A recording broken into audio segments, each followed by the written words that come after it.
रूस और यूक्रेन के बीच युद्ध जैसे हालात हैं। दोनों देशों की मिलिट्री ताकत भी आपको देख लेनी चाहिए कि दोनों भिड़ेंगे तो कौन टिकेगा और कौन नहीं टिकेगा। रूस के पास 9 लाख सक्रिय सैनिक हैं, यूक्रेन के पास 2.5 लाख। मतलब कहां 9 लाख और कहां 2.5 लाख, कंपैरिजन ही नहीं है। रूस के पास 12,420 टैंक हैं, यूक्रेन के पास 2,596।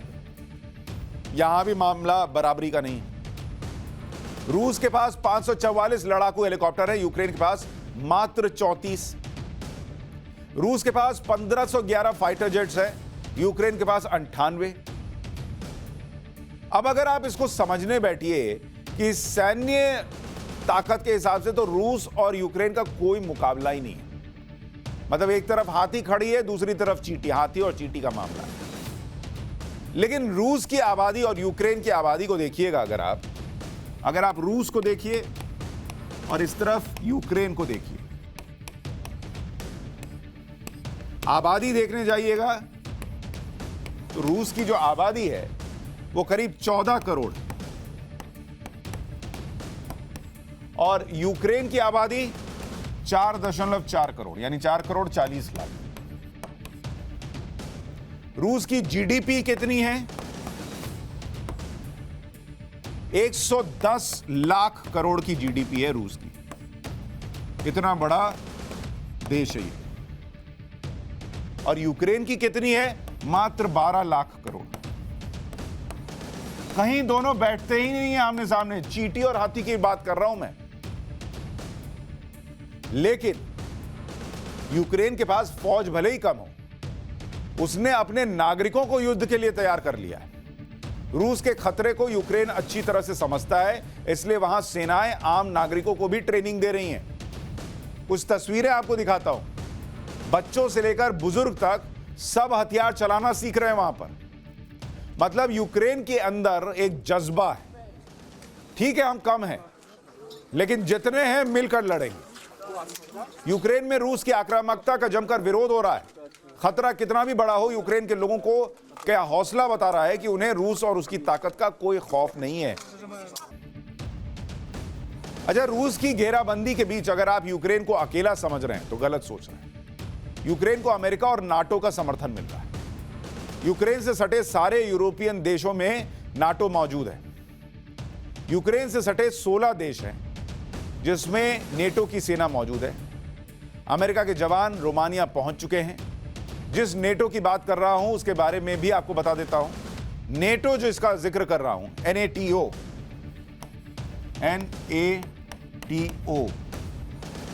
इसका मतलब होता है नॉर्थ एटलांटिक ट्रीटी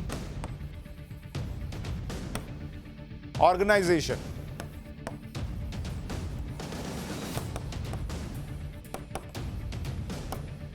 नॉर्थ का एन लिया, अटलांटिक का ए, ट्रीटी का टी और ये ऑर्गेनाइजेशन का ओ, ये है नाटो। ये दुनिया का सबसे बड़ा सैन्य संगठन है। नेटो के पास 35 लाख सैनिक मौजूद हैं। तो अगर आप देखिएगा कि नेटो जिसके साथ हो गया उसकी ताकत कितनी बढ़ जाती है। 1949 में दूसरे विश्व युद्ध के बाद इसका गठन किया गया। इसमें 30 देश शामिल हैं, 30 कंट्रीज। एक के पास तो इतने सैनिक नहीं होंगे ना, सबका मिलाकर है। अमेरिका सबसे बड़ा सदस्य देश है, दुनिया भर में मौजूदगी है।